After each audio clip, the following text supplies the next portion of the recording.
इस खबर के प्रायोजक हैं JP group of institute, Mawana road, Meerut.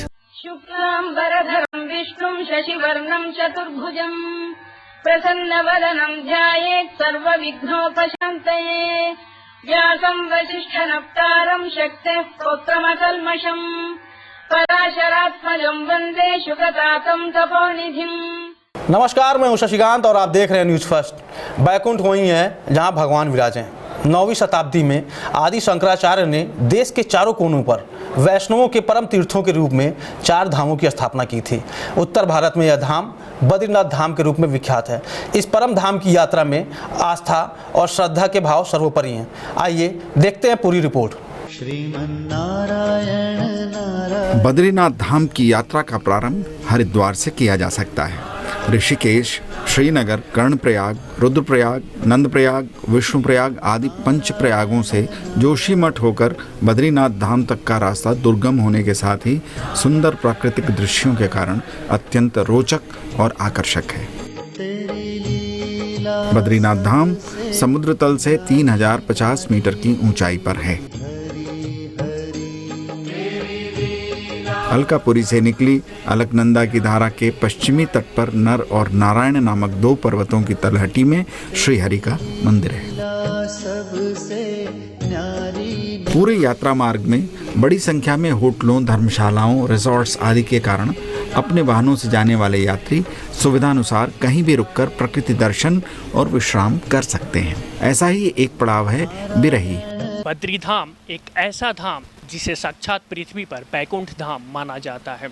लोग यहाँ आते हैं अपने पापों को नष्ट करने के लिए। इस यात्रा के बारे में न्यूज़ फर्स्ट ग्रुप के managing editor doctor Lalit Bhardwaj से आइए बातचीत करते हैं। न्यूज़ फर्स्ट टीवी के सभी दर्शकों का हम स्वागत करते हैं। इस समय हम मौजूद हैं बिरही में, जो कि चमोली ज़िले में है। ये हमारा पहला पड़ाव है बद्रीनाथ की यात्रा के दौरान। यहाँ के बाद जोशीमठ आएगा और जोशीमठ के बाद बद्रीनाथ। अगर आप लोग अपनी यात्रा दिल्ली से प्रारंभ करते हैं तो पहले पड़ाव को आपको कहीं ना कहीं मार्ग एक चुनना पड़ेगा, जो कि बद्री धाम से पहले होगा। तो ये जो बिरही जिला चमोली में पड़ता है, ये बद्रीनाथ से 3 घंटे पहले का एक ऐसा पड़ाव है जहां आप रुककर अपनी सुबह की यात्रा को प्रारंभ कर सकते हैं और दिल्ली से शाम को 5-6 बजे तक आप यहाँ पहुँच सकते हैं। अब मैं निवेदन करूँगा हमारे समूह संपादक जी से कि वो थोड़ा प्रकाश डालें इस पूरी यात्रा पर।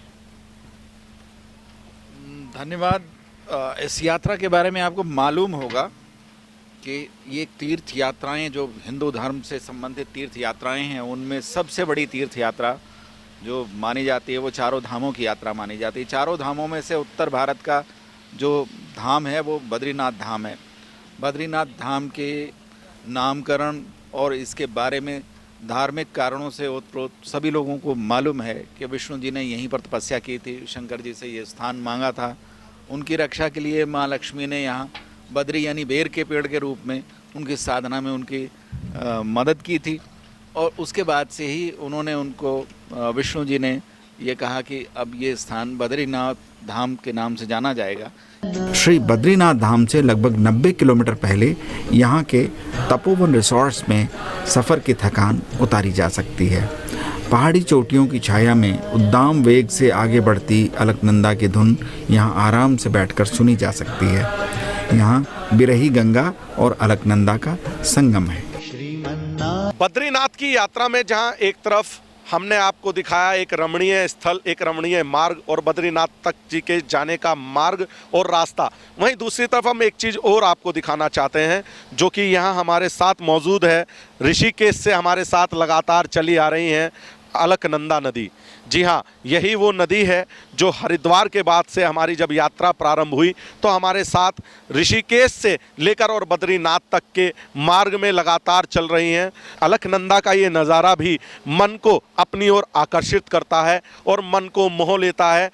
दिल्ली और एनसीआर सहित उत्तर भारत जहां गर्मी से लू से तप रहा है, वहीं यहाँ का जो मौसम है और जो अन्य प्राकृतिक चीज़ें हैं उसे देख के आपको ये एहसास होगा कि वास्तव में उन्होंने कोई ऐसा टूर किया है जो उन्होंने लाइफ में पहले कभी नहीं किया था। न्यूज़ फर्स्ट टीवी के दर्शकों को हम एक ऐसे रमणीय मार्ग पर ले चले हैं और एक ऐसी यात्रा पर ले चले हैं जिसको देखने के बाद शायद आप भी इस यात्रा का प्रोग्राम बना लें। जाहिर सी बात है, एक ऐसी जगह हम खड़े हैं जहां पर बड़ा ही रमणीय स्थल है। हम दिखाना चाहेंगे, मैं कहूँगा अपने कैमरामैन से कि आपको दिखाएं कि ये जो नज़ारा है ये भरी गर्मी में, जून का महीना है, 48 डिग्री टेम्परेचर है दिल्ली और एनसीआर में, जहां लोग एयर कंडीशन में भी गर्मी को महसूस कर रहे हैं, ना कि ठंड को। वहीं आप देख सकते हैं कि यहाँ बादल पड़े हुए हैं पर्वत पर, 12 डिग्री यहाँ टेम्परेचर है। बद्रीनाथ धाम की यात्रा अपने आप में सौभाग्य का प्रतीक है। ऐसे में आस्था के साथ एडवेंचर भी जुड़ जाए तो सोने पर सुहागा जैसा हो जाता है। बद्रीनाथ धाम यात्रा के ही मार्ग में गोविंद घाट से सिखों के पवित्र धार्मिक स्थल हेमकुंड साहिब के दर्शनों के लिए जाया जा सकता है। गोविंद घाट से हेमकुंड तक 19 किलोमीटर की यात्रा पैदल या घोड़े अथवा खच्चर से पूरी की जा सकती है। हेमकुंड साहिब के करीब 3 किलोमीटर उत्तर में फूलों की घाटी है। हेमकुंड साहिब जाने वाले श्रद्धालुओं के अतिरिक्त बहुत से पर्यटक भी इस अद्भुत घाटी के प्राकृतिक सौंदर्य का आस्वादन करने यहाँ आते हैं। बद्रीनाथ धाम की यात्रा प्रारंभ करने के बाद 2 गंतव्य के लिए लोग निकलते हैं। एक गंतव्य है बद्रीनाथ धाम और दूसरा गंतव्य है हेमकुंड साहिब। हेमकुंड साहिब के दर्शन करने के लिए भी दर्शनालु दूर दूर से आते हैं। कुछ ऐसे ही यात्री हमारे साथ हैं जो हेमकुंड साहिब के दर्शन के लिए निकले हैं। बद्रीनाथ जी के दर्शन के लिए जो यात्री निकले हैं उनसे हमारी अलग बात हुई और हेमकुंड साहिब के जत्थे से हमारी अलग बात हो रही है। हम जानते हैं कि क्या है पूरी यात्रा के लिए क्यों आप निकले हैं, कहाँ से आए हैं, जरा बताएं। गुरु की खतरा है आप देख। क्या नाम है आपका? गुरमीत सिंह। गुरमीत जी, आप बाइक पर जा रहे हैं, मौसम बहुत सुहाना बना हुआ है। जून के महीने में इस तरीके की जो गर्मी 48 डिग्री का टेम्परेचर था दिल्ली, पंजाब और हरियाणा में, वहाँ पर 12 डिग्री के टेम्परेचर में एक यात्रा को आप कर रहे हैं, कैसा महसूस हो रहा है आपको? बहुत बढ़िया महसूस हो रहा है जी। पंजाब से आए, हेमकुंड साहिब की यात्रा पहले भी आपने करी है? हाँ जी। तो क्या हेमकुंड साहिब की यात्रा के दौरान पड़ाव पड़ते हैं? आप कहाँ से यात्रा को शुरू करेंगे? बाइक अपनी कहाँ खड़ी करेंगे? पैदल जाएंगे या कैसे जाएंगे, जरा हमारे दर्शकों को बताएं। हम जी पंजाब से चलते हैं जी, ठीक है जी। पहला पड़ाव हमारा पांवटा साहिब होता है, ठीक है जी। पांवटा साहिब से चले ऋषिकेश, ऋषिकेश से हम पहाड़ियों के बीच में से होते हुए गोविंद घाट पहुंचते हैं। वहाँ हम एक रात ठहर करते हैं जी। वहाँ से हम अपनी बाइक खड़ा कर देंगे और वहाँ से पैदल यात्रा शुरू करेंगे। आपने देखा कि किस तरीके से ये जत्था पंजाब से रवाना हुआ और कोई पहली बार, कोई दूसरी बार और कोई 10-15 सालों से लगातार हेमकुंड साहिब के दर्शन कर रहा है।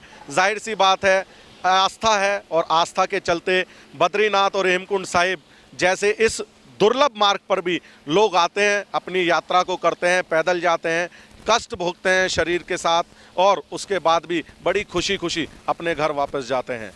किसी ने सही कहा है, जो बोले सो निहाल, सत श्री अकाल।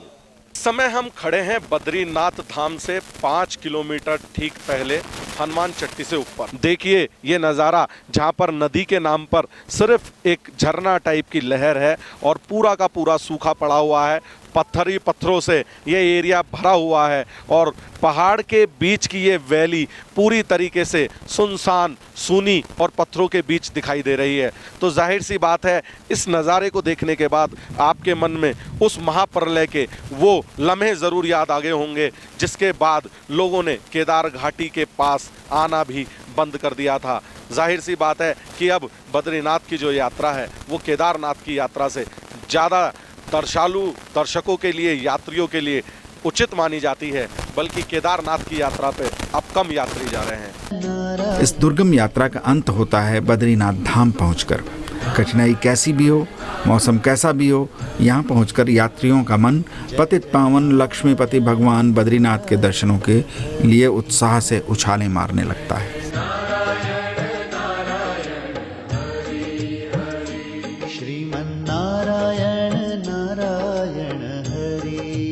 इस वक्त मैं खड़ा हूँ बद्री विशाल मंदिर के सामने, जहाँ पे लोग दूर दूर से दर्शन करने आते हैं। तथा भगवान बद्री के चरणों में अपने ध्यान को लगाकर अपने जीवन को सुखमय बनाते हैं। आइए उनसे बात करते हैं, एक ऐसी ही फैमिली है और उनसे जानते हैं क्या है। सर आपका नाम? मनीष रस्तोगी। मनीष जी कहाँ से आए हैं आप? यूपी मुरादाबाद से। बहुत सुंदर लगा। बद्रीनाथ क्या साक्षात भगवान है यहाँ पे, और भगवान से मिलके किसको खुशी नहीं होगी। हम बहुत खुश नसीब है जो अपने भगवान से यहाँ मिलने आए हैं। मुझे ऐसा लग रहा है कि पूरा मेरा जीवन धन्य हो गया है। बहुत अच्छा लगा यहाँ, मैं पहली बार आई हूँ। श्री बद्रीनाथ की तपस्थली में उनके दर्शन के लिए पहुंचे श्रद्धालुओं को हाड़ कंपाने वाली ठंड के बीच बर्फीली अलकनंदा में नहीं बल्कि तप्त कुंड में स्नान करना होता है।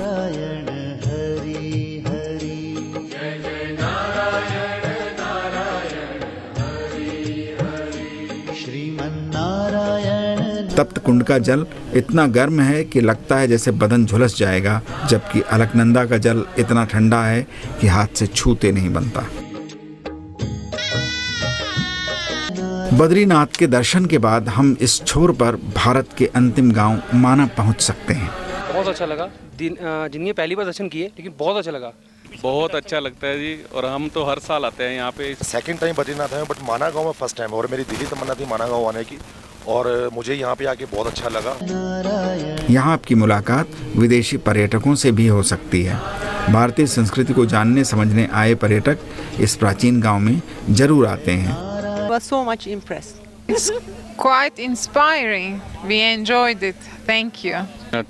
We were in a pilgrimage with a group from Turkey, and this is one of the last points of this tour. Okay. We came for the Vedavyasa cave, especially because we know the importance of him in Vedic history and from the ancient times. Okay. So we want to honor him and take the blessings from him. So we visit this place especially for him. Saraswati नदी का उद्गम स्थल यहीं है। चट्टानों के बीच से निकलती सरस्वती की धारा कुछ ही दूर चलकर अलकनंदा में समा जाती है। मेरे पीछे से ये जो नदी आ रही है, ये सरस्वती नदी है।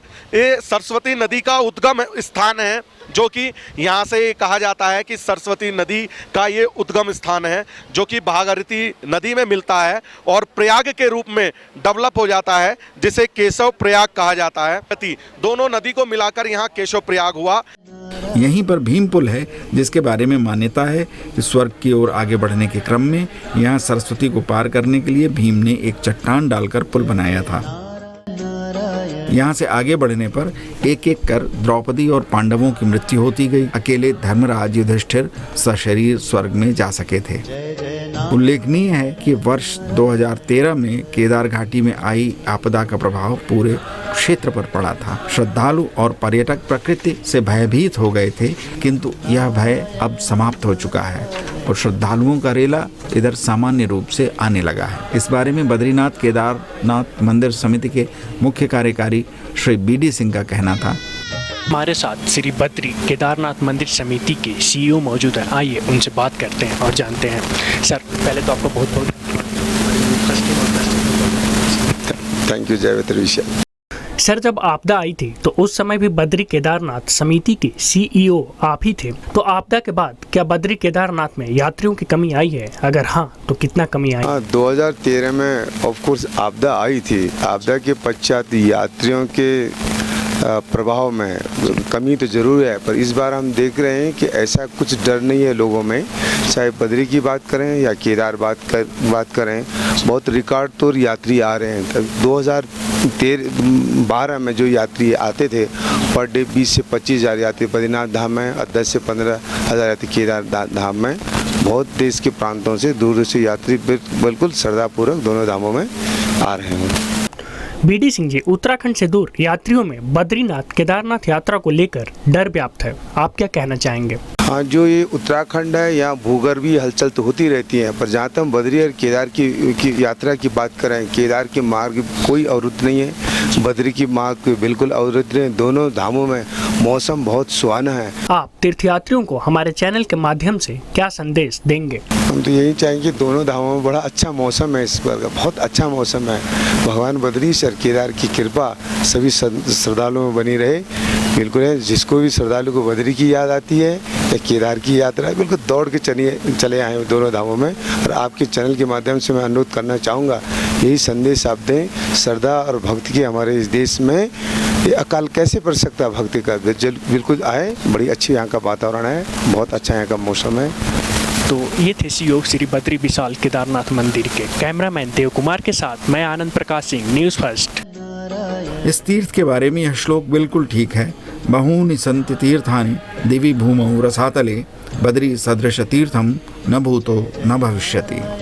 ताज़ा समाचारों और विशेष रिपोर्ट के लिए देखते रहें न्यूज़ फर्स्ट।